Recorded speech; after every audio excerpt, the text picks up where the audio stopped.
Bonjour à toutes et à tous, j'espère que vous allez bien et que vos expériences se déroulent à la perfection. Alors moi je vais super bien aujourd'hui, franchement je suis trop content parce que il y a des jours comme ça et j'ai réglé des trucs vis-à-vis de ma vie personnelle et je suis hyper content d'enregistrer cet épisode parce que du coup tout ce qu'on va aborder dans cet épisode c'est quelque chose que je souhaitais aborder et franchement je suis trop content de faire cet épisode parce que je suis content, voilà, c'est tout. Il y a pas plus d'explications à avoir, je suis hyper content. Et je vais pas faire plus de suspense, encore une fois, hein, j'ai rien vécu hier, donc c'est pour ça que je voulais aborder ce sujet avec vous. Donc en écoutant encore une fois les audios d'Astralfix, j'ai eu un sujet qui m'est venu en tête que je voulais aborder, mais je l'avais complètement oublié. Je voulais parler des personnes qui connaissent pas les expériences hors du corps, mais peut-être qu'ils s'y intéressent vis-à-vis de leurs proches ou vis-à-vis de vidéos YouTube qu'ils ont vues ou vis-à-vis de témoignages qu'ils ont lus sur Internet. Et si on est amené à discuter de ça avec quelqu'un qui pratique la religion et il n'est pas forcément amené à comprendre ce que la personne raconte.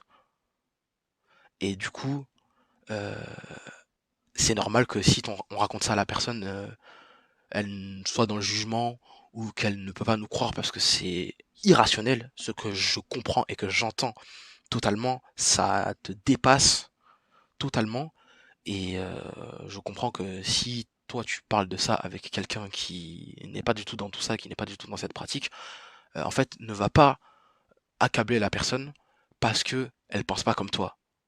On croit tous en quelque chose, il y en a qui croient en la religion, il y en a qui croient aux expériences hors du corps, il y en a qui croient en rien.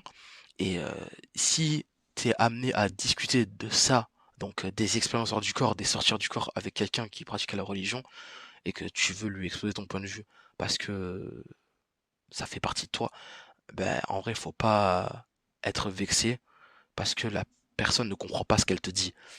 Et ça veut pas dire parce que tu as tes croyances ou que tu es terre à terre que c'est un problème. Ça veut juste dire que toi, tu es ouvert sur ce sujet, mais la personne qui est religieuse ou pas n'est peut-être pas ouverte sur ce sujet ou a du mal à comprendre ce que tu racontes parce que c'est encore une fois euh, irréaliste tout ce que tu leur racontes, ce qui est totalement normal quand on est lucide et qu'on est terre à terre. euh, Moi, quelqu'un dans la rue, je le connais pas, il vient, il me raconte tout ce que je raconte moi sur YouTube. Bien sûr, je vais le regarder droit dans les yeux et je vais lui dire mais en fait t'es fou, genre ou je vais le regarder et je vais lui dire ouais d'accord et je vais lui faire comprendre que j'en ai rien à faire de ce qu'il me dit. Donc faut pas être vexé si entre guillemets on te juge parce qu'on comprend pas quelque chose. Ce que tu vas raconter, c'est peut-être irrationnel, même c'est le cas de le dire pour quelqu'un qui ne connaît rien à tout ça, je préfère le préciser, pour quelqu'un qui connaît rien à tout ça, c'est pas normal en fait.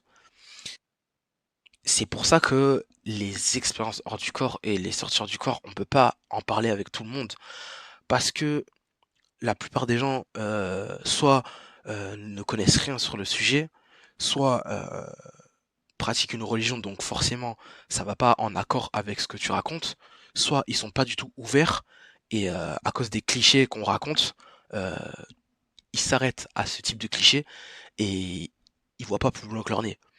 Et c'est ça qui est bien quand on discute avec des gens qui ne comprennent pas et ne pourront peut-être jamais comprendre parce que c'est pas notre but de faire comprendre, c'est juste de raconter ce que l'on vit.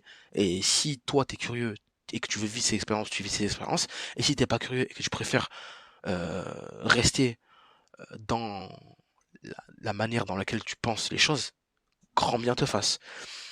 Et en fait, tout ce que j'ai envie de dire, c'est que moi, personnellement, je vis ce que je vis, je sais que c'est réel, je le raconte. Et le plus important, c'est de faire ses propres recherches parce que, bien évidemment, il faut pas croire ce que je vous raconte, expérimentez. Si vous êtes curieux et que vous posez des questions, expérimentez, c'est tout ce que je peux vous dire parce que faut pas croire quelqu'un qui te raconte quelque chose et surtout si cette personne sort de nulle part. Donc vraiment, faut absolument pas croire, expérimenter et toujours, il faut toujours rester terre à terre, garder un côté lucide parce qu'on sait pas, même si on sait jamais. Et il y a qu'en vivant l'expérience et en ramenant des preuves qu'on pourra savoir. Si on ramène des preuves, on peut basculer vers vers ce questionnement de ah ouais, peut-être je me pose des questions, mais là j'ai cette preuve qui me dit que ouais c'est réel, mais comment est-ce que je sais? Comment tu peux savoir? C'est juste, faut rester lucide, faut rester terre à terre, mais vivez vos expériences. Si vous avez envie de vivre vos expériences, c'est tout ce que j'ai envie de vous dire, moi. C'est vraiment mon ressenti, c'est ça en fait. Moi, je vis mes expériences. Expérimente si t'es curieux. Ne me crois pas, loin de là. Et après, on en discutera en commentaire ou par je ne sais quel moyen de communication, mais on en discutera parce que t'as expérimenté, c'est tout. Donc, je vous ai tout dit. Franchement, cet épisode, je sais pas si il va être compréhensible, mais j'espère. N'hésitez pas à vous abonner, à liker la vidéo, à partager et vivez vos expériences. C'est tout ce que j'ai envie de vous dire. Vivez vos expériences et on se dit à demain pour la suite. Allez, ciao ciao.